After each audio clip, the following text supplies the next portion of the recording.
Hey everybody. I'm super excited for this. This is going to be the first time I've done a virtual presentation, but I've been doing YouTube videos for a couple of years now. 2,000 subscribers. Yeah. I know it's not a huge deal for some of the bigger channels and stuff out there, but for me, it's kind of it's a big deal. Everybody starts out at zero, and getting up to 2,000 people who are interested in regularly viewing my content is pretty exciting. So that's pretty cool. Um, First off, we're going to be discussing intellectual property as they mentioned, and I am super excited because the builds that I do most of the time are in the Marvel and Star Wars IPs. And why do I do that? Why do we build in these intellectual properties that exist elsewhere? Number one, it's super fun. We all have a fandom. We all have a particular IP that someone has created that we enjoy. We either enjoy watching their content online, or we enjoy reading the comics. We enjoy doing anything related to that, going to Comic-Con, cosplaying. And for us as Lego builders, we really enjoy building within those intellectual properties, whether that be mocking or building official sets from those particular universes, if you will. So not only is there Star Wars and Marvels, but we got DC, we got Doctor Who, Lord of the Rings, Ninjago even, even Lego has their own individual IPs that are a blast to be able to play in. And while it is really exciting to do, there are also some other reasons why we might want to build in existing IPs. One of those main ones is because IPs already exist. They're kind of easy to do. We can find inspiration in every corner of these universes, whether it be in the Marvel universe, being able to, for my own personal builds, be able to create a vehicle for Iron Man or a vehicle for War Machine, or in Star Wars, finding a very small piece in the back corner of the cantina and saying, hey, that looks like a spaceship. I'm going to build that. We can find inspiration all over the place in these universes, and it's so much fun. But there is another option as well, which is the fact that these intellectual properties, these IPs, are already very popular with the mainstream society. And so if I go and I want to start a YouTube channel, if I go in and I say, I'm going to build Star Wars stuff, I'm automatically going to have a certain number of fans that are already interested in Star Wars, already interested in Lego, and they are automatically going to come over and be like, hey, I'm searching for more Lego Star Wars stuff. What can I find? And you'll come up because it's already in there. It's kind of the search engine optimization of sorts, but at the same time, not really, because if search engine optimization was just about putting a title in, I think my views would be way higher, right? Because Lego Star Wars, who doesn't like Lego Star Wars, right? We got millions of people around the world who love this stuff. But either way, it's a good way to do it. Now, interestingly enough, I cannot give legal advice, and because we're talking about intellectual property, I'm going to be talking a little bit about the legality of building within those intellectual properties. And because you don't own them, and because I don't own them, I'm not really able to give any kind of legal advice. So don't take it as such. However, I do feel fairly confident in telling you and giving you a little bit of legal advice, because my legal advice is that whatever you're doing in a particular intellectual property, it's probably illegal. You're probably not allowed to do it. Now, why is that? When somebody creates an intellectual property, they own that intellectual property. And it's not when they copyright it or when they send it for a trademark or a patent or anything like that, which I know are different, but for ease of use, we'll say that they're somewhat similar in regards to this topic.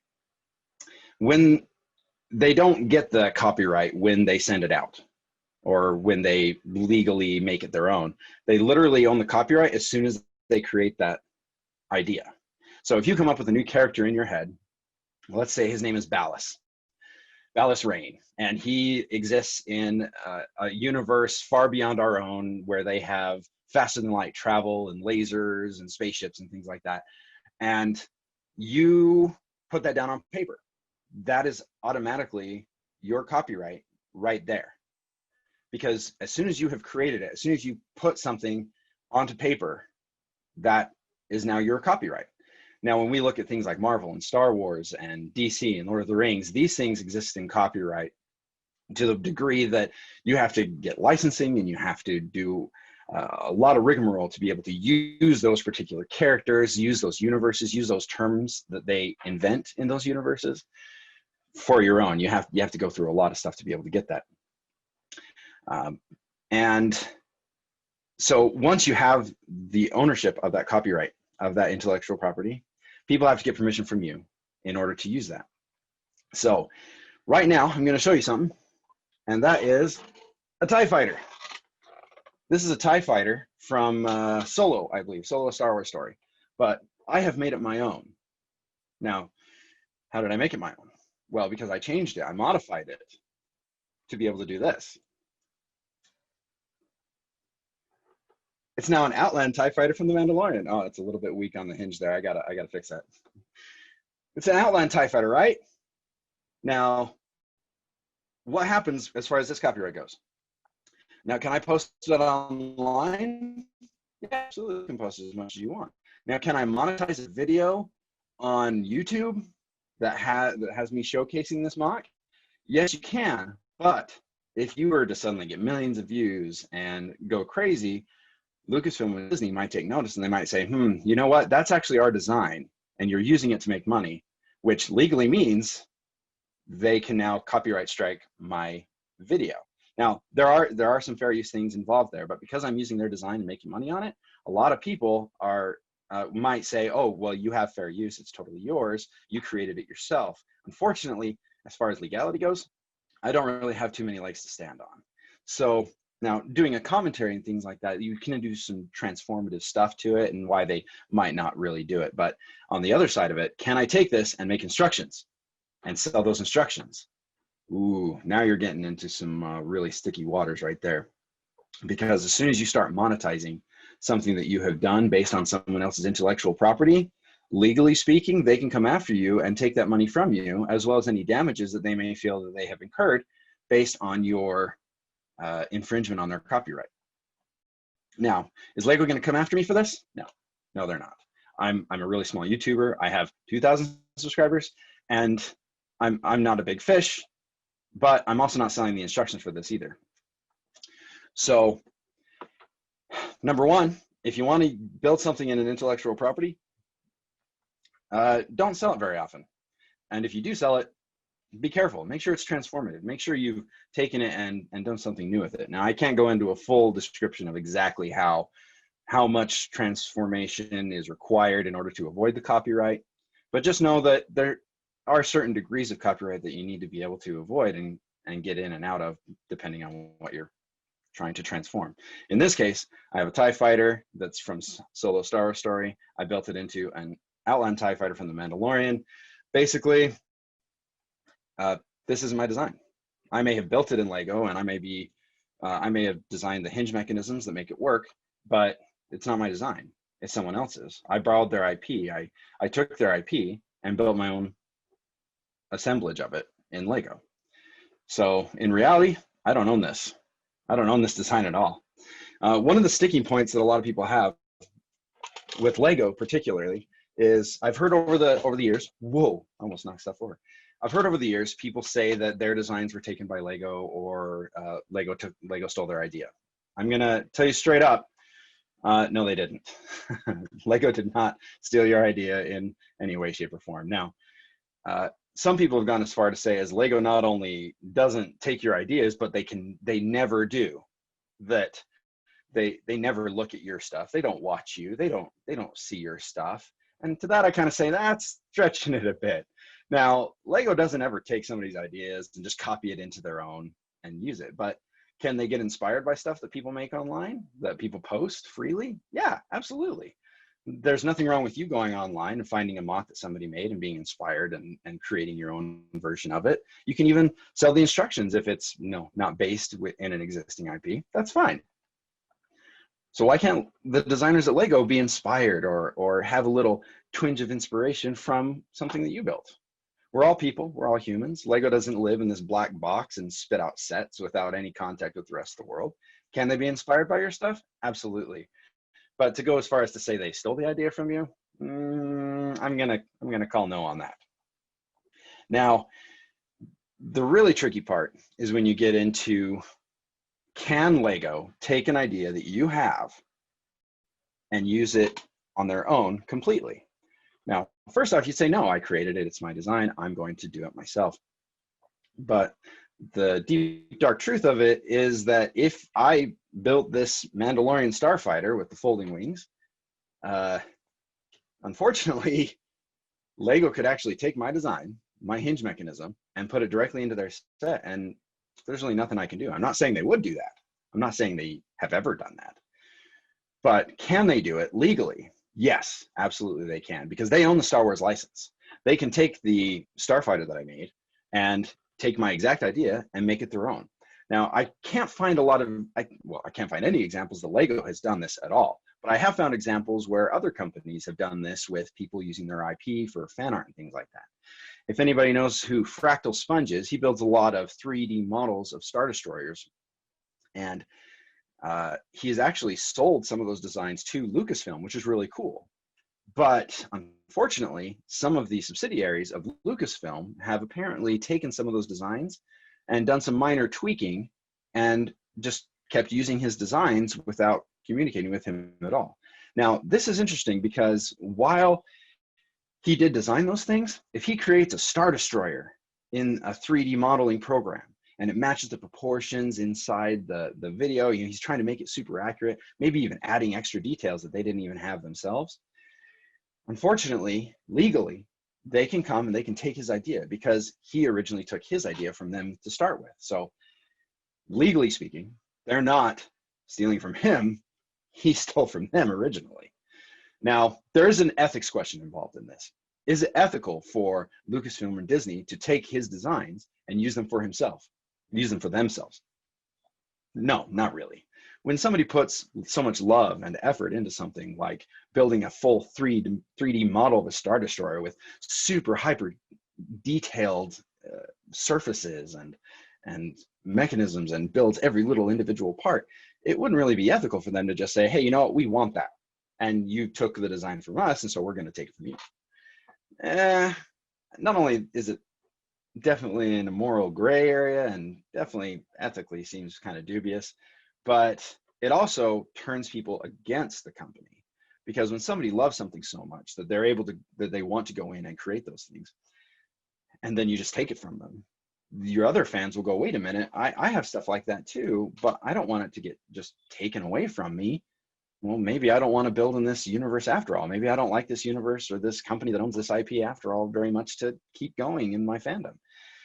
So that's why you see places like Comic-Cons where you have these artist alleys where these artists create pictures based on intellectual properties. Now, that is definitely a gray area because they're still doing it, but why? But is it illegal? Well, letter of the law, yes. Pretty much, if you take an IP and use it for yourself, what you're doing is illegal. Now, if you're using it for your own personal use, like I built that Mandalorian Outland TIE Fighter, I built it, I'm having fun with it, I play with it at home, my kids play with it. I made a video showing people that I made it, you know, adding some commentary about the Mandalorian, things like that. That was cool, but I'm not super monetizing things for them. I'm not really taking anything from them as far as what they might hold as copyright. But if I go out and make instructions for it and I start selling those instructions like crazy, I could get in trouble. But they also know, these companies, they know that the fans are creating this because of their love for the project, because of their love for the IP. And so they allow it. And that really is out of the kindness of their hearts. They could go after every single person at Artist Alley doing that stuff, but they don't because they're kind about it. And then you look at places like we have now in Lego with BrickVault. BrickVault makes Star Wars sets. They make them and they list them as those sets and they sell them, and they sell a bunch of them. Tons of people buy those things.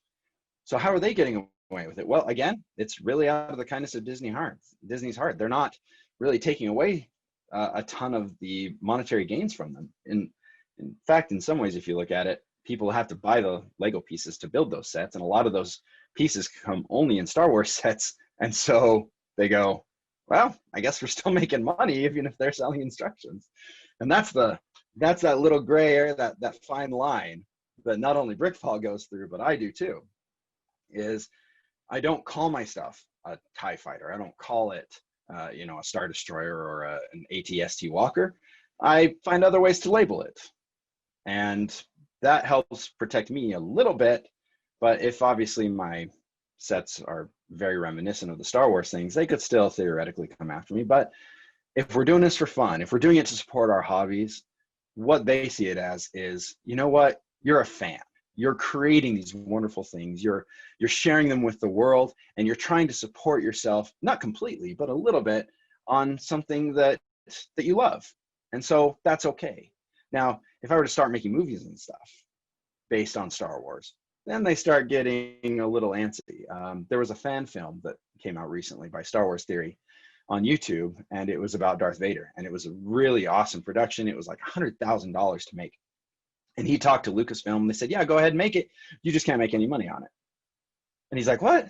But I'm doing all this work. Like, yeah, but it's ours. Like, Darth Vader is ours. Like, you can't take money. We have other people who we have to pay every time we use Darth Vader in something. And if you're doing it for free, just taking our idea and using it for free, it's like, no, we're not cool with that. So while he never monetized that original video and never made a dime off of that, he was able to make money on the behind the scenes stuff, talking about how he made the movie. And that's how he was able to make, I think he definitely made his money back so far. But anyway, let's jump back into Lego, shall we? Now, when you're talking about taking something from an IP, it's fun, it's exciting. You can find inspiration from every corner of that universe. And if you want to protect yourself, like if you wanted to build something and sell instructions for it, in order to protect yourself, you kind of need to distance yourself from the original IP. A great example of this is 50 Shades of Grey. It started out as a fan fiction of the Twilight series, right? And all they had to do was change some names of characters, change a couple of details, and they were able to move over and completely make millions of dollars on it without having Twilight have a problem at all. And one of the reasons that worked out so well is because while she was originally inspired by Twilight, she changed it and created her own universe that started from that. Now, I'm going to give you a couple examples of specific Lego sets that I have built that were inspired by, but then also other ones that were derivative, that are a little more infringing on what you might deem the copyright of Disney and Lucasfilm. So here I have a TIE fighter cockpit on 2 legs. It's an all-terrain TIE walker. This thing's pretty cool. I like it. It's fun. It was exciting to try to build one. I'd never built a 2-legged walker before, so it was a fun exercise. But if I'm going to look at this, I know that this exists in Star Wars. I can tell. I mean, you look at the TIE fighter cockpit, the 2 legs like the AT-ST. Somebody looks at that, they go, oh yeah, is that a Star Wars thing? Yeah, people would know it pretty well right off. So that would be considered derivative, where while it is an original creation by me, I kind of designed it from scratch, it really was taken from the existing Star Wars and pushed together to make something new. Now I'm going to show you something that I'm also very proud of that is not derivative, but is inspired by Star Wars. So here is what I call my BB tank, my ball bearing tank. It was inspired originally by BB-8 and some art that I saw when somebody took a BB-8 and turned it into a tank, put a little tank turret on top of it. I'm like, that's cool. I like that. I wonder if I could build something similar. Now, why is this not derivative, but is inspired by? Well, if I were to take the coloring of this and change it from Naboo, I think it is, and just color it in a different color, change out Poe Dameron in the cockpit and put in another random character that I create, and then could this exist in another universe? Well, absolutely. Like when somebody looks at this, I tell them it's Star Wars, and they go, oh, cool. Oh, yeah, I like the ball is BB-8. Yeah, I get that. But if I were to put this into another universe, say of my own design, I could say, no, it's the ball bearing tank. It totally makes sense to me. And I explain where it came from and everything. Well, now that's inspired by Star Wars originally. but it's not necessarily derivative of Star Wars. You don't look at it and go, oh, that's a Star Wars thing. Unless, of course, you're familiar with these planet pieces and you're like, oh, that's a Star Wars planet. But the rest of it, right? The rest of it, you're like, oh, maybe not. Maybe it's not Star Wars. It could exist somewhere else. So if you're looking to monetize something, if you want to create something and make some money from it, I would suggest trying to make it less like the IP as much as possible. Now, if you're doing it for fun, if you're doing it because you're a fan of something and you absolutely love it, then just do it. Just do whatever you want. It's fine.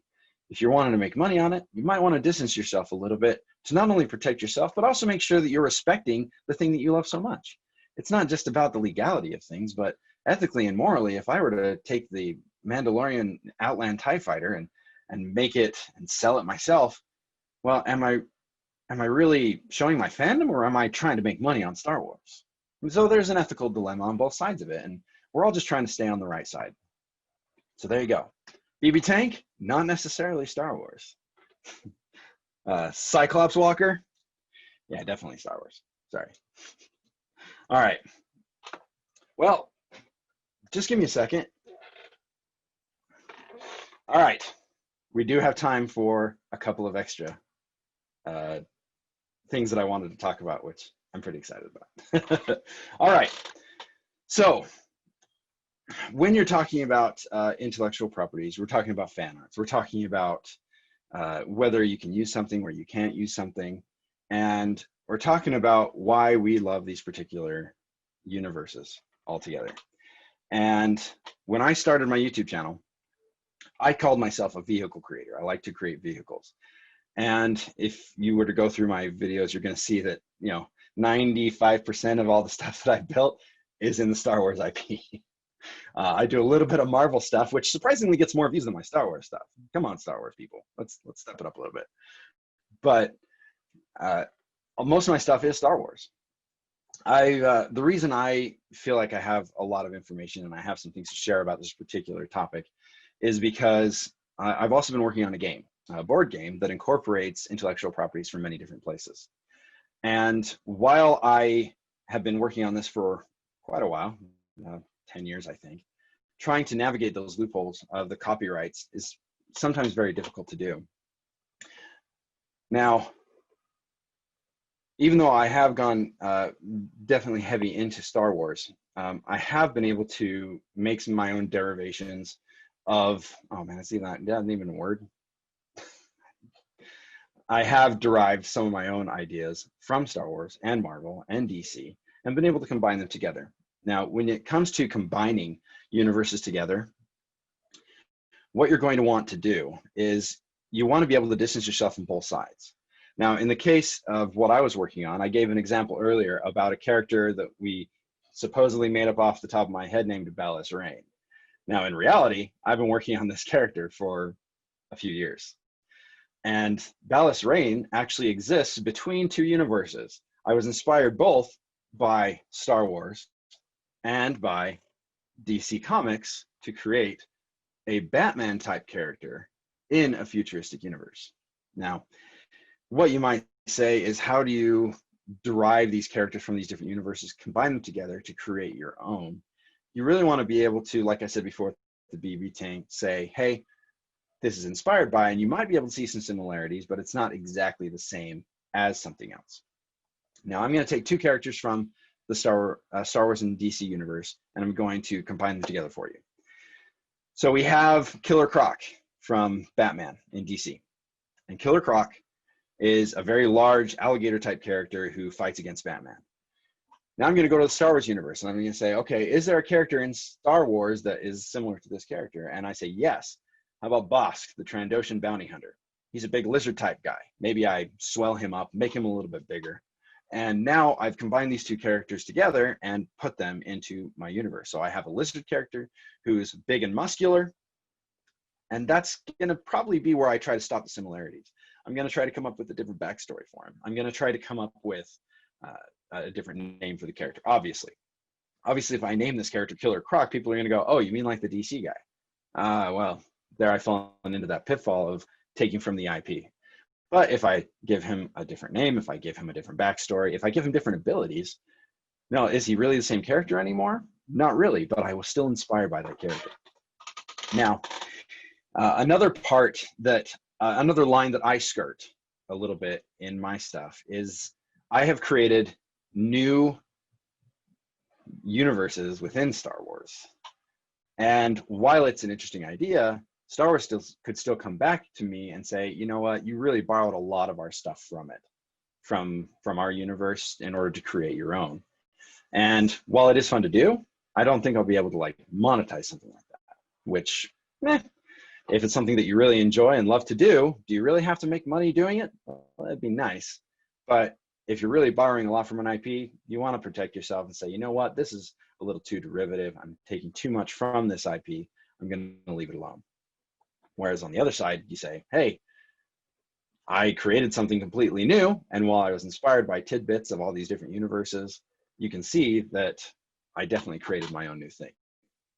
So let's talk about my final order, which is the extension of the Star Wars universe that I created in my own designs.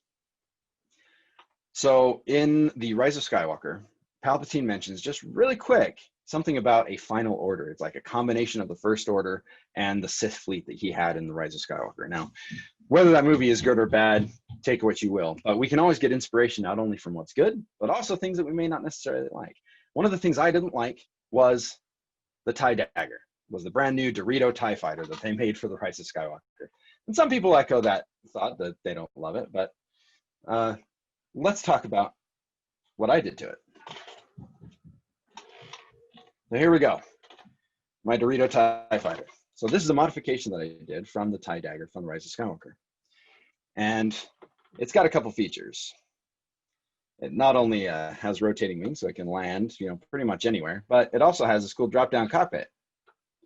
So the TIE pilot can get in and out, right?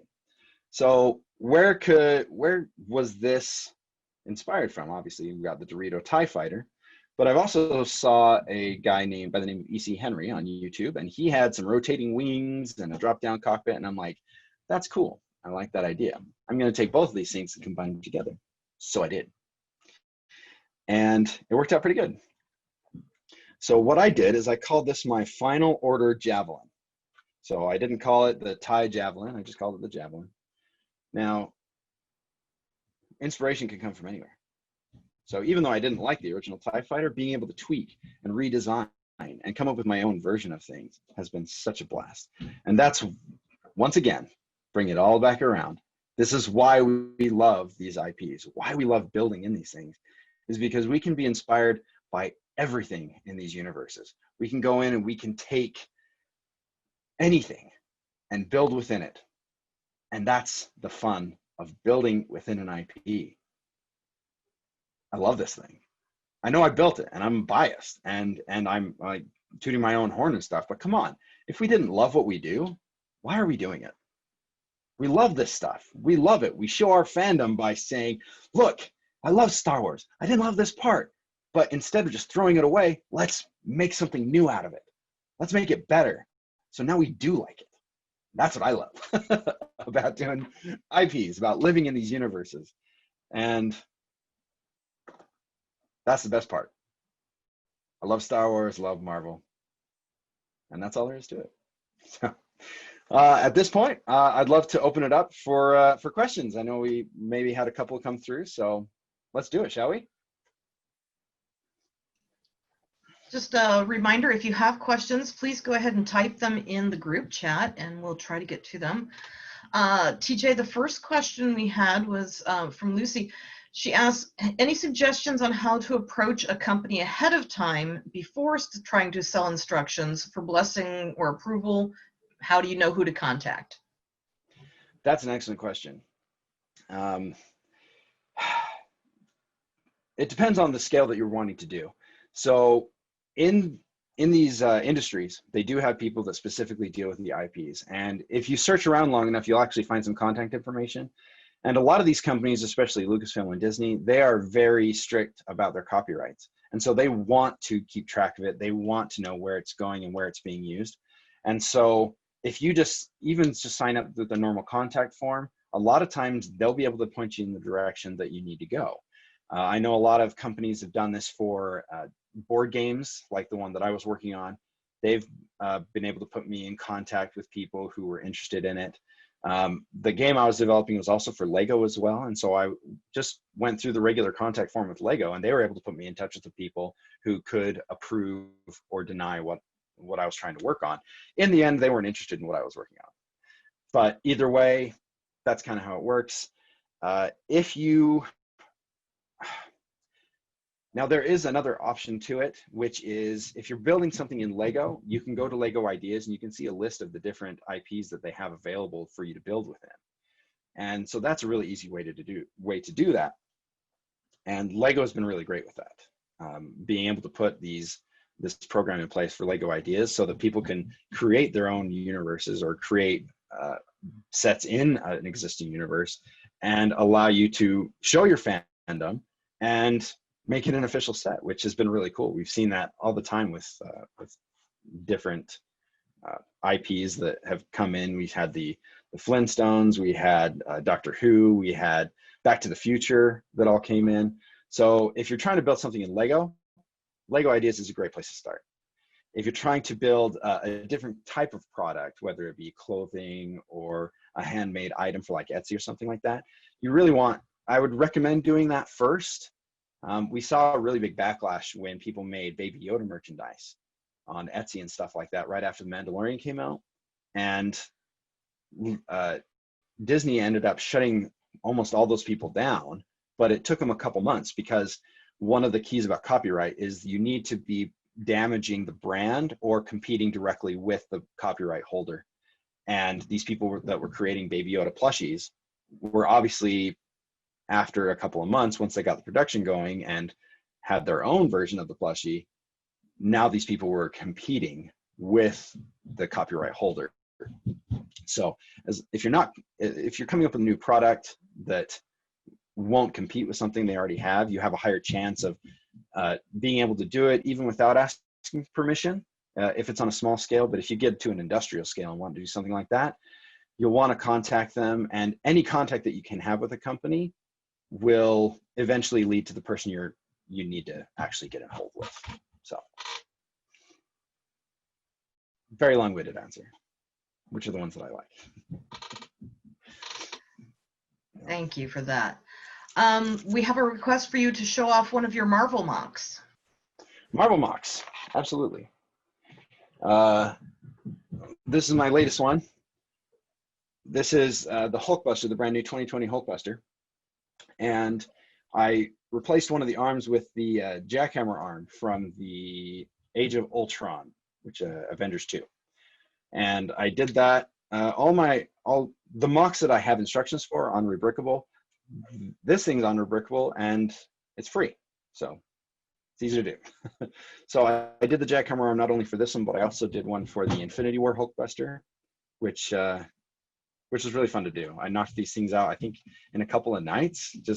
I got that inspiration and I just went nuts on it. So that was pretty fun. Another Marvel MOC. I thought I had another one around here, but now I think I might have taken them apart. I had an Iron Man tank, and I also had a War Machine jet that had a turret on top that would rotate from a little knob in the back. I love incorporating little mechanical things into the set, so that's kind of fun. Unfortunately, Marvel is definitely more character-based, and so building vehicles, which are my specialty in Marvel, became a little bit difficult because they don't really do a lot of that stuff. So, but either way. I have a question for you. How do you deal with getting around builder's block? I'm sure many of our builders here have faced it once in a while. Absolutely. The way to get over builder's block for me is to try to build more and more and more. A really good way to do that. Oh, I got to tell you about this new technique that I have for building sets. If anybody knows my channel, the last couple of weeks I've been doing some live streams. What I do is I take a set and I throw out the instructions and I build the set just on the pictures on the box. So I call it puzzle building because that's what you do with the puzzle. You throw the pieces out and you look at the box in order to build it. And I've been doing that for a couple of years now. And what that does is it really gets you trying to think about how the pieces go together. and how, well, if I'm trying to get this shape, how do I get to that with the pieces that I have? Not only is it a great exercise in trying to figure out how they built a particular thing, but it's also a great way to take the pieces that you have existing, the pieces in your collection, and try to build a particular shape out of those pieces. Not only that, but I get inspired not only by what I see in pictures and some fan art and concept art for Star Wars especially, but I also get inspired by seeing a particular piece in my collection and going, this is a weird piece. How could I use this piece for something? You can get inspired by individual pieces. You can get inspired by art. And the other side of it is just build. You don't have to come up with something brand new in your own head. Sometimes you just need to look at something that already exists and say, you know what, today I'm just going to build that, because I can't think of something that I want to build myself. I'm just going to build my own whatever out of whatever I have. I'm going to build something that I saw, and I'm going to design from there. I actually recently had a huge builder's block myself. I built the front half of a starship, and when I got to the back half, it all just stopped. And I struggled for weeks trying to figure out, I had no idea where to go or where to start. I would sit down, I would just stare at the front half of the ship for what seemed like hours. And while it's not the most effective way to get over builder's block, it's forcing me to confront that problem. It's forcing it to be right in front of me and say, what am I trying to do? Another thing I've been doing lately is drawing on a whiteboard. So with this particular one, I had the front of the ship, I drew the front of the ship, and then I just started drawing. And I drew, didn't like it, wiped it away. Drew, didn't like it, wiped it away. Drew, didn't like it, wiped it away. And eventually, I ended with this. It's obviously not even close to being done. But after fighting it, I finally got to a point where I could do that with it. And eventually it happened, and suddenly I'm on a roll. Now it's like every day I'm in the Lego room, I'm getting further and further along. It's getting faster and faster and closer and closer. So it's a struggle, and I've dealt with it for, you know, days and weeks at a time sometimes. And a lot of times you just need to step back and refresh yourself, either by building a set that you were able to get, or by building something you see online and kind of figure out how to build it yourself with what you have. Obviously, that's easier for me with a somewhat larger collection, having been collecting Lego since I was, I don't know, forever. So that's builder's block for me. It's not that, it's hard. No, those are great pieces of great ideas. I'm sure we can all use. A number of people commented that they're big fans of your Star Wars MOCs. Oh, thanks. So great. thank you for that, folks. You mentioned earlier that you thought you'd taken apart your other Marvel MOC. How do you decide what MOCs you keep intact and which ones you go ahead and just take apart again? That's an excellent question too. I originally started my YouTube channel because I wanted to take apart a couple of my MOCs so I could build new ones. I'm definitely have that mentality of a hoarder. I love having things. I'm not necessarily even using them. I just like having them, just having them sit there on the shelf. And that's the collector side of me. I like to think of it more as a hoarder, because then I'm able to say, oh, wow, am I hoarding that? Do I need to just let that go? Sometimes it comes down to the fact where I'm sitting there and I've got a MOC and I'm looking at it and I go, gosh, I really need this piece. And I don't have any more of them. Do I have anything around this Lego room that has that piece inside it? And then I'll either look it up on Rebrickable or look up parts lists on BrickLink, and I'll be like, okay, these sets have that piece. Do I want this MOC more than that MOC, more than that set or that MOC? And I go, and the answer is usually yes. So if it's something new that I'm building versus something old that I have, I will almost always disassemble the old thing that I have. But in some cases, after I take those pieces out, I then go on BrickLink and reorder those pieces so that I can put that thing back together. It's hard. And one of the other aspects that I definitely do is I'm limited on my space. I do have a Lego room, but it's still limited in space. It's kind of a glorified closet. My door actually is one of those bifold doors for a closet. So space is limited, glorified closet here. And if something takes up too much space, the more likely it is to disappear. Now, I have this multi-thousand piece walker here, the biggest mock I've ever made. And I've cannibalized pieces off of it for sure. I reordered most of them, but if you look right here, this little indentation and coloring, I know the video isn't super detailed, but this discoloration is because I removed the light gray pieces right there so that I could use them on something else. And then when this thing is normally in my Lego room, it's pushed against the wall.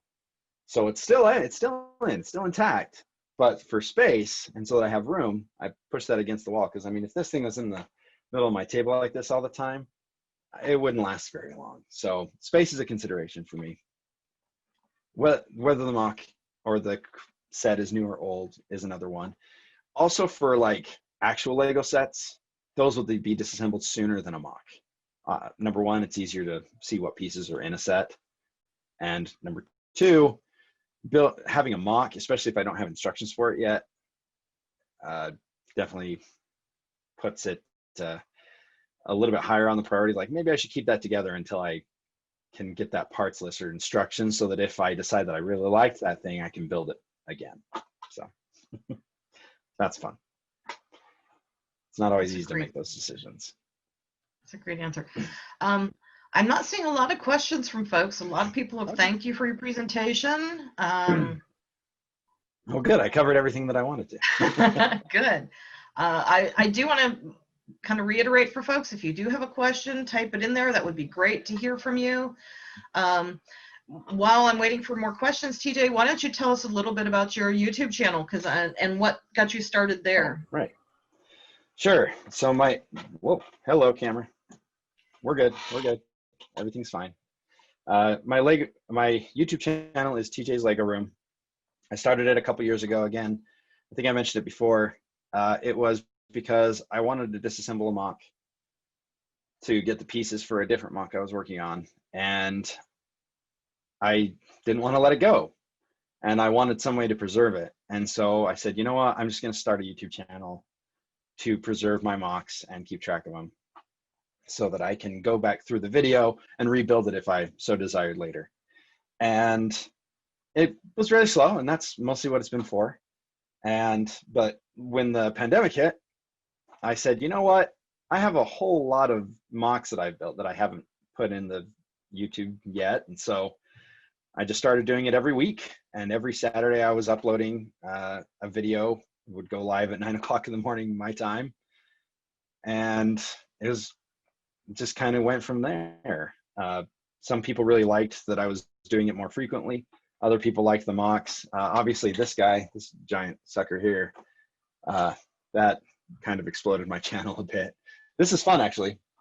I built this guy for a contest to win tickets to a Lego convention, my very first one. And I built it. It took me about a month straight of building in my Lego room, like 3, 4, 5 hours a night, ordering parts like crazy on BrickLink. In the end, I think I ended up spending as much money as I would have on a ticket. But then I got the ticket for free because I won the contest. I ended up bringing this thing and displaying it, as well as a couple of other of my mocks. And in the end, I ended up winning 2 best of awards, best of Star Wars and best Star Wars base for this guy. And I ended up coming home with hundreds of dollars worth of Lego sets from winning those prizes. And that's when I kind of realized that maybe I'm actually kind of good at this. And then the pandemic hit, and I'm like, all right, I'm just going to do it. I'm going to knock stuff out. Now, I was listening to the previous event, the previous Zoom meeting. Oh my gosh, his initials are TC. I can't remember his name. He used to be a Lego designer, and now he's a YouTuber. And he mentioned something similar to me. He was uploading daily content, and that was great while it lasted. But eventually, he said he had to tone it down so he could build bigger stuff.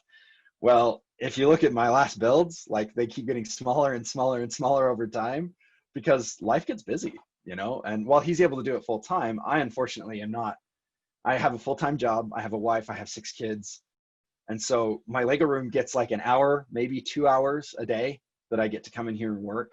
And that's why it takes me so long to build stuff. And so, but once I kind of ran through all the different things I was doing weekly, I started doing these puzzle builds live. And that's actually been really fun. And it's kind of eased me out of feeling so pressured to finish a mock.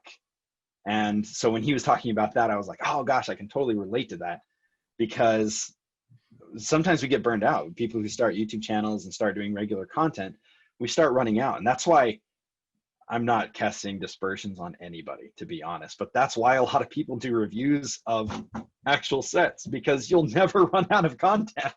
You'll never run out of ideas for a new video, because there's always a new set on the shelf to get. And so for me, it's just like, oh my gosh, you know, I'm creating this stuff myself.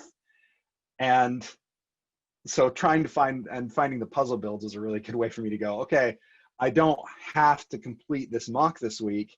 I can grab a set and puzzle build it. Speaking of which, it's AFOL Day here in Utah. So there's a slight discount for people who are part of registered lugs. So I'm like, I hope I get to go.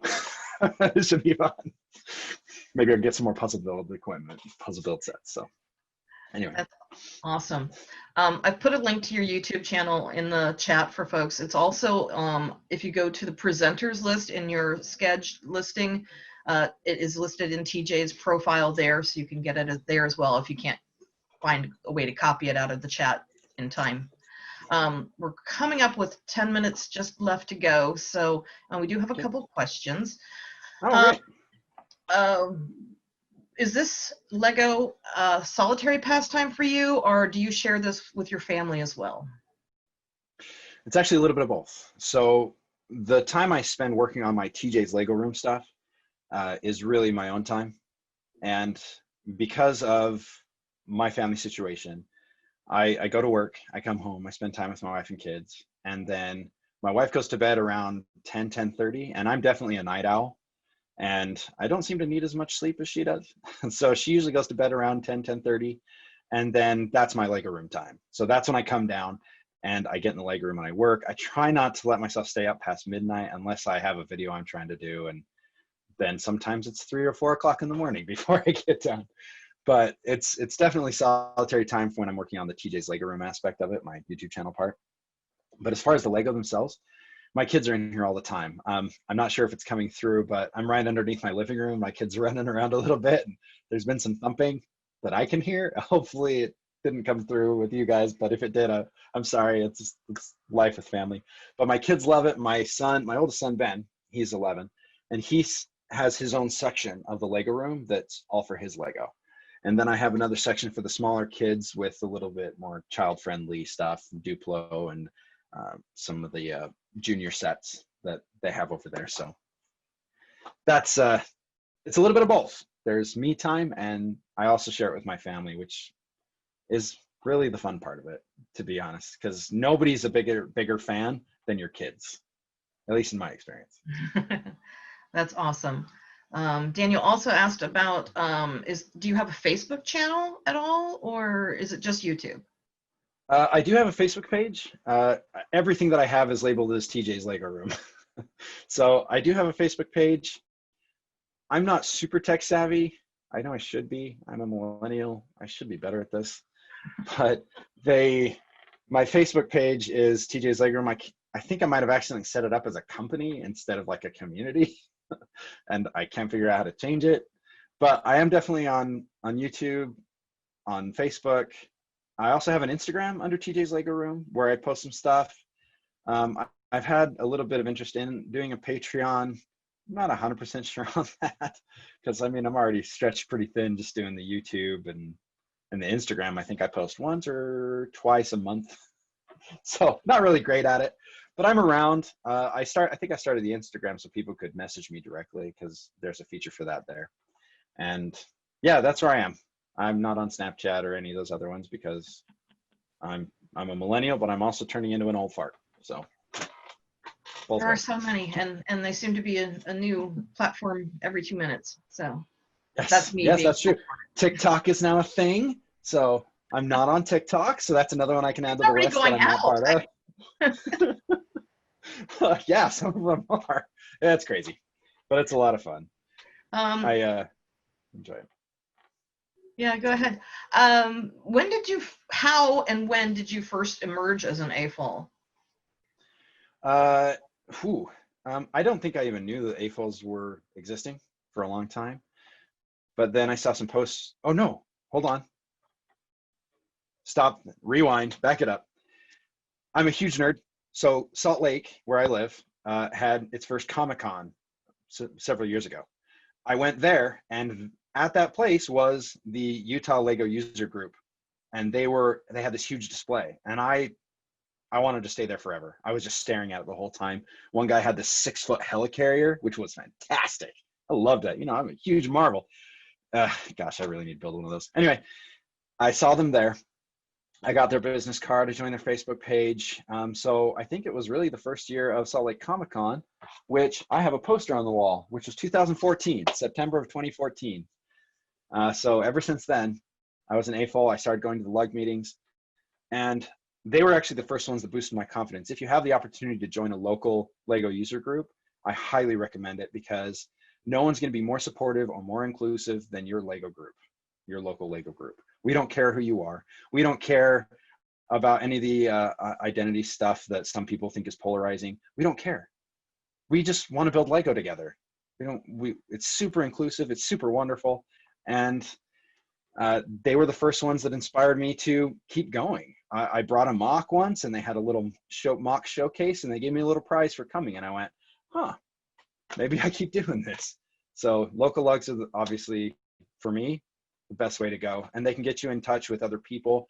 I've traded parts with people. I've had people give me stuff. Okay. Last thing. I shared this on my channel, but I just have to show this, because I try to show this every time people talk about lugs. And it is, if anybody knows who Darth Revan is, he's a minifigure that came out as an exclusive with purchase, right? Somebody gave me this from the lug.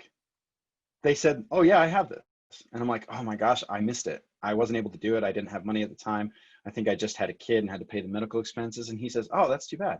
The next day he comes over and he hands me this guy fresh in the poly bag, brand new, never been opened. And I'm like, what? Not this guy now? I think this guy's going for like $100 or something. I think I saw on eBay or something. And I'm like, this guy just handed it to me for free. Now, obviously I'm not going to turn around and sell it, because, you know, ethics, but I love this guy, and this is awesome. And that's the kind of support that you have from there. People aren't so stingy. Like a lot of times in the Lego community, people are like, hey, look, I got 3 Bespin dual sets, and you're welcome to buy them off me for $100 a piece. And that's fine. That's fine. I'm not trying to cast aspersions on anybody there. It's kind of disappointing for people like me, though, that go, oh, dang it. I really wish I could have got it, but it sold out before I got to do it. And you go to your lug and somebody's like, dude, I have one. I'll totally give it to you at cost. You know, it's like $45 after tax. Sure, no problem. I'm like, are you kidding me? These are the best groups in the world. And I can't say enough. I can't say enough good about them. Yeah, local lugs are great. Not everybody has the opportunity to find a local lug, and if you are unfamiliar with them, the Lego website has the Lego Ambassador Network, which will help you find a lug near you.